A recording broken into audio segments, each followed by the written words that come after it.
Hello, friends, and welcome to Jewels of Truth. My name is Daniel Fontenot, and today we will continue reading from this book by Charles Chiniquy entitled 50 Years in the Church of Rome. This man was raised in the Catholic Church, and he was a Catholic priest. And later he came out of the Catholic Church. And I'm reading here from part of a chapter in his book. The last time that we read from this book, I was reading from a statement by the most famous Catholic theologian in the Catholic Church, Thomas Aquinas. He said, "Though heretics must not be tolerated because they deserve it, we must bear with them, till by a second admonition they may be brought back to the faith of the Church. But those who, after a second admonition, remain obstinate in their errors must not only be excommunicated, but they must be delivered to the secular power to be exterminated or killed." All right? So later on in this chapter, and by the way, this presentation is entitled, "Will the Pope Rule America?" That is the question that I am posing. Will the Pope of Rome, rule America?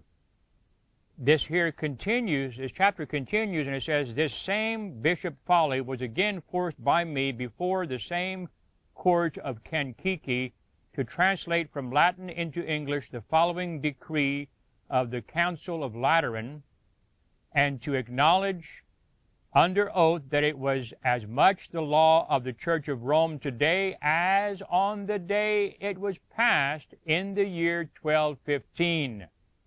Quote, "We exterminate and anathemize every heresy that exalts itself against the Holy Orthodox and Catholic faith, condemning all heretics, by whatever name they may be known. For though their faces differ, they are tied together by their tails. Such as are condemned are to be delivered over to the existing secular powers to receive due punishment. If laymen, their goods must be confiscated. If priests, they shall be degraded from their respective orders, and their property applied to the church in which they officiated. Secular powers of all ranks and degrees are to be warned, induced, and, if necessary, compelled by ecclesiastical censure to swear that they will exert themselves to the utmost in the defense of the faith, and extirpate all heretics denounced by the Church who shall be found in their territories. And whenever any person shall assume government, whether it be spiritual or temporal, he shall be bound to abide by this decree. If any temporal lord, after having been admonished and required by the Church, shall neglect to hear or to clear his territory of heretical depravity, the metropolitan and bishop of the province shall unite in exterminating him. Should he remain contumacious a whole year, the fact shall be signified by the Supreme Pontiff, who will declare his vassals released from their allegiance from that time, and will bestow his territory on Catholics, to be occupied by them on condition of exterminating the heretics and preserving the said territory in the faith. Catholics who shall assume the cross for the extermination of heretics shall enjoy the same indulgence and be protected by the same privileges as are granted to those who go to the help of the Holy Land. We decree further that all those who have dealings with heretics, and especially such as receive, defend, and encourage them, shall be excommunicated. He shall not be eligible to any public office. He shall not be admitted as a witness. He shall neither have the power to bequeath his property by will, nor succeed to an inheritance. He shall not bring any action against any person, but any one can bring action against him. Should he be a judge, his decision shall have no force, nor shall any cause be brought before him. Should he be an advocate or a lawyer, he shall not be allowed to plead. Should he be a lawyer, no instruments made by him shall be held valid, but shall be condemned with their authors. Cardinal Manning, and that's unquote. Okay, now Cardinal Manning, speaking in the name of the Pope, said, quote, I acknowledge no civil power. I am the subject of no prince, and I claim more than this. Okay, he's saying this in the name of the Pope. I claim to be the supreme judge and director of the consciences of men. Wow. Of the peasants that till the fields, and of the prince that sits upon the throne, of the household that lives in the shade of privacy, and the legislator that makes laws for kingdoms. I am sole, last, supreme judge of what is right and wrong. Moreover, we declare, affirm, define, and pronounce it to be necessary to salvation to every human creature to be subject to the Roman Pontiff. And if you think that the Catholic Church and the Pope no longer believes this, you have another thing coming. And that is from the tablet, October 9th, 1864. It is very naive for anyone to believe that these words, that these things are no longer believed by the hierarchy of the Catholic Church. Undoubtedly, it is the intention of the Pope to possess this country, this United States of America. In this intention, he is aided by the Jesuits and all the Catholic prelates and priests. Bronson's Review, May 1864. I would say again to everyone, remind everyone, I'm reading here not only from a Catholic priest, a person who was a Catholic priest, okay, he is quoting from Catholic sources, okay, from Catholic clerics.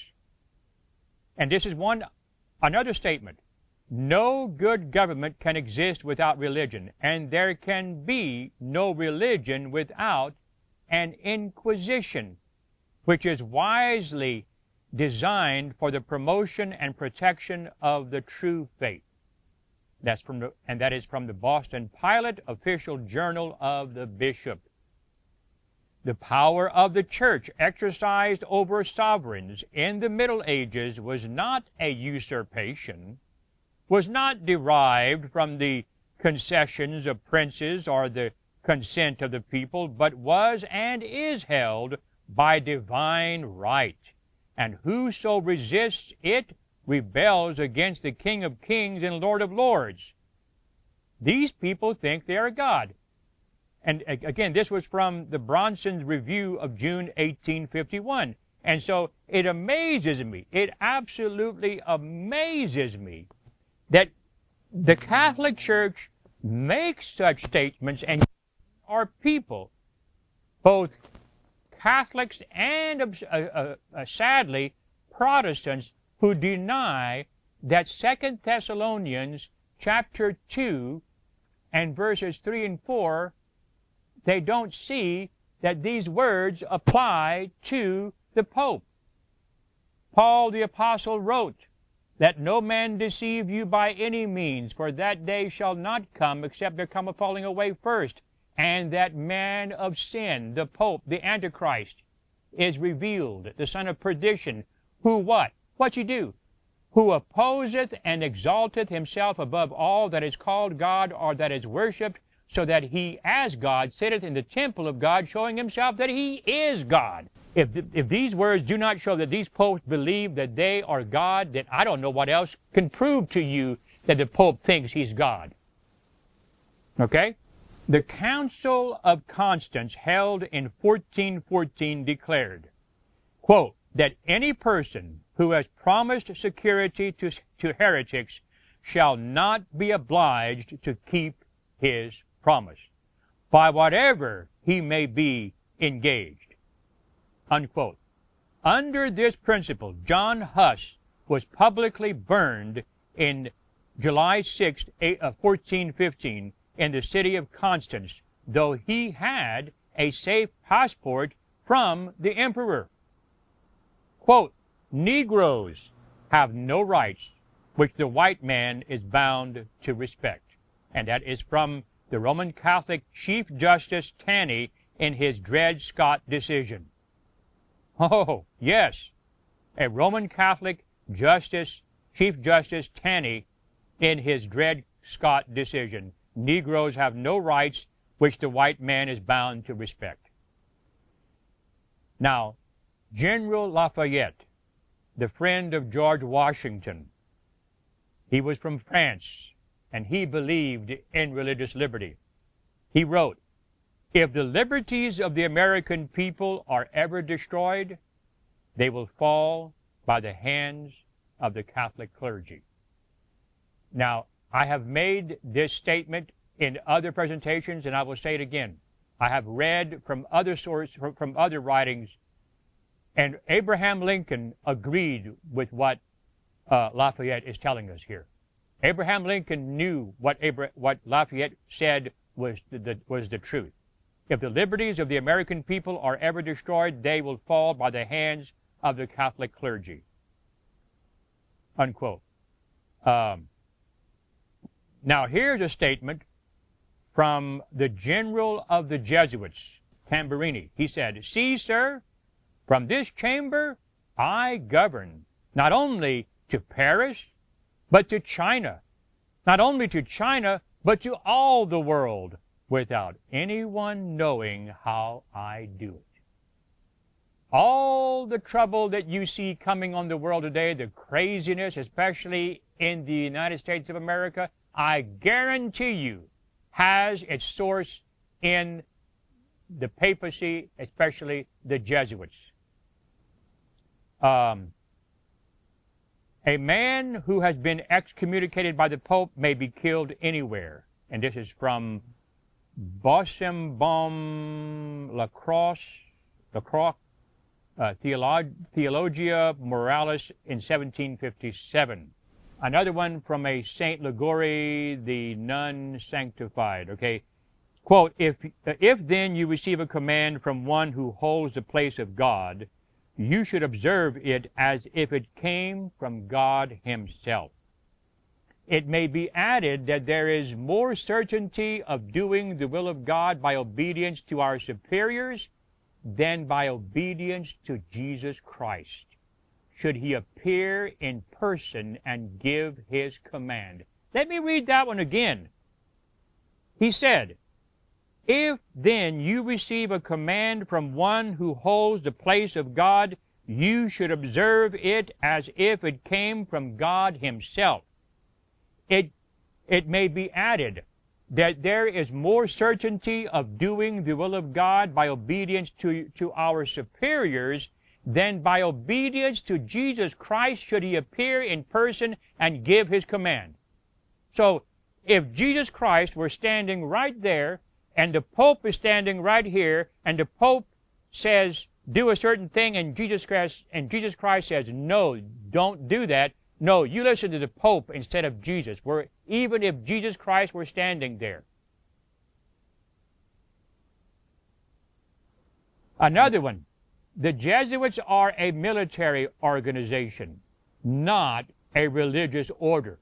And this is never said to the people in public.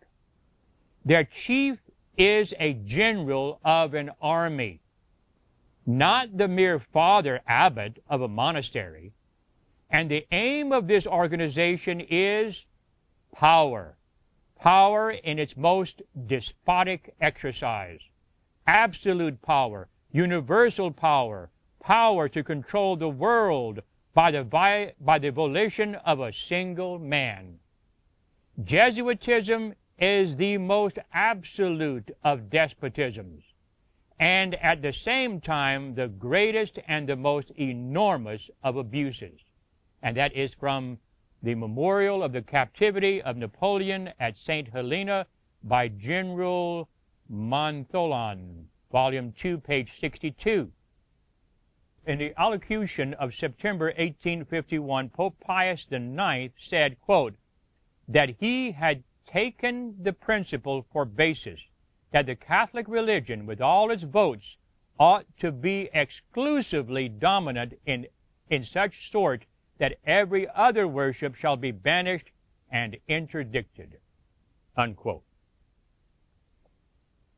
And another one here from the Rambler, one of the most prominent Catholic papers in England, September 1851.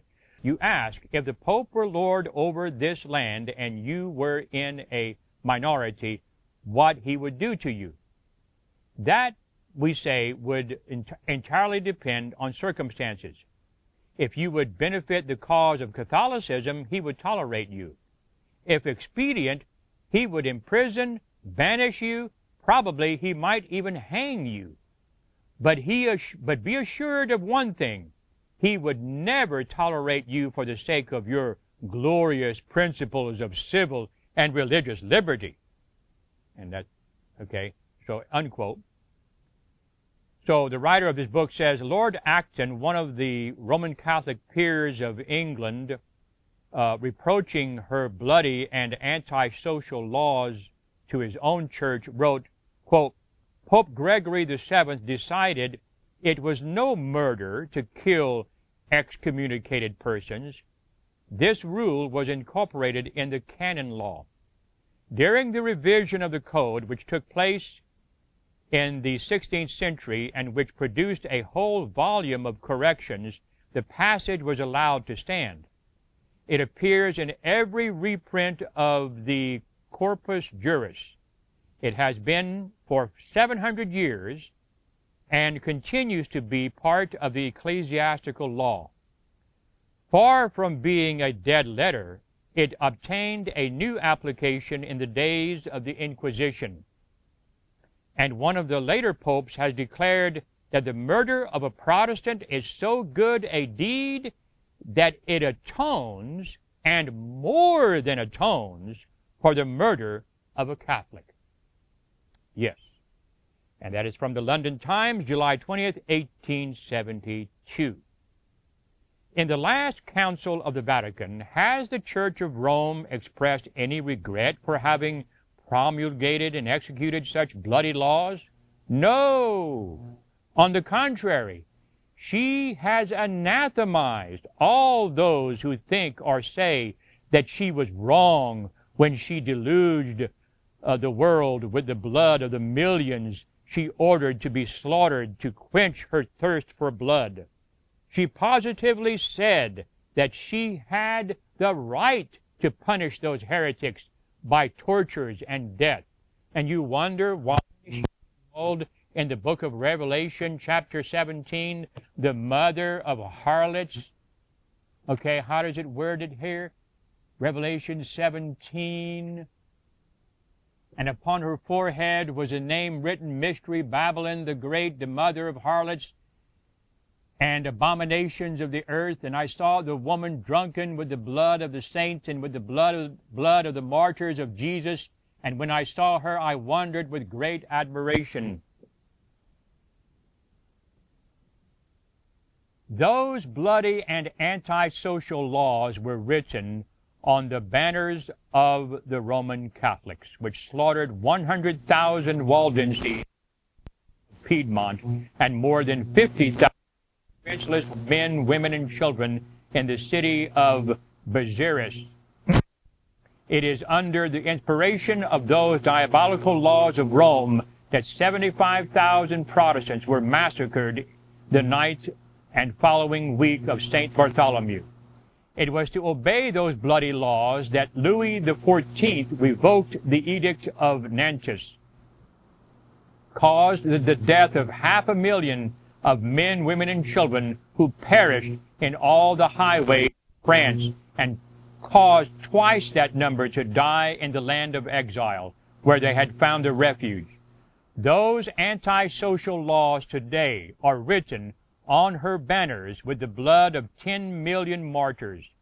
It is under those bloody banners that 6,000 Roman Catholic priests, Jesuits, and bishops in the United States are marching to the conquest of this republic, backed by their 7 millions of blind and obedient slaves. Those laws, which are still the ruling laws of Rome, were the main cause of the last rebellion of the southern states. And of course, he's speaking here of the Civil War. Yes, without Romanism, the last awful civil war would have been impossible. And let me say this. You have, in the Bible, you have the first and the last. That's a principle of the Bible. The Lord shows us the end from the beginning. As was the first, so will be the last. If the Roman Catholic Church caused the Civil War in the United States, then it will be the cause of the Civil War in the United States in the near future. Jeff Davis would never have dared to attack the North had he not had assurance from the Pope that the Jesuits, the bishops, the priests, and the whole people of the Church of Rome, under the name and mask of democracy, would help him. These diabolical and anti-social laws of Rome caused a Roman Catholic, Beauregard, to be the man chosen to fire the first gun at Fort Sumter against the flag of liberty on the 12th of April, 1861. And yes, General Beauregard was a rabid Catholic. And yes, he was the man chosen to fire the first gun at Fort Sumter against the flag of liberty on the 12th of April, 1861. Those anti-Christian and anti-social laws caused the Pope of Rome to be the only crowned prince in the whole world so depraved as to publicly shake hands with Jeff Davis and proclaim him president of a legitimate government. These are the laws which led the assassins of Abraham Lincoln to the house of a rabid Roman Catholic woman, Mary Surratt, which was not only the rendezvous of the priests of Washington, but the very dwelling house of some of them. These bloody and infernal laws of Rome nerved the arm of the Roman Catholic, Booth, when he slaughtered one of the noblest men God has ever given to the world. Those bloody and anti-social laws of Rome, after having covered Europe with ruins, tears, and blood for 10 centuries, have crossed the oceans to continue their work of slavery and desolation, blood and tears, ignorance and demoralization on this continent. Under the mask and name of democracy, they have raised the standard of rebellion of the South against the North and caused more than 500,000 of the most heroic sons of America to fall on the fields of carnage. In a very near future, if God does not miraculously prevent it, those laws of dark deeds of blood will cause the prosperity, the rights, the education, and the liberties of this too confident nation to be buried under a mountain of smoking and bloody ruins. On the top of that mountain, Rome will raise her throne and plant her victorious banners.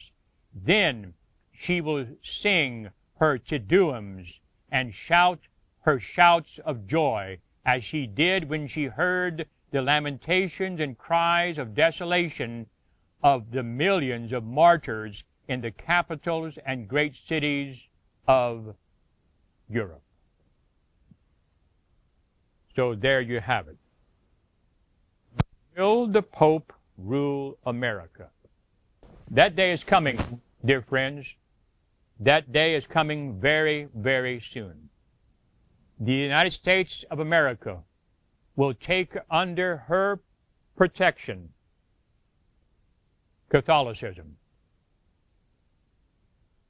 But the question to be asked, to be settled for each individual,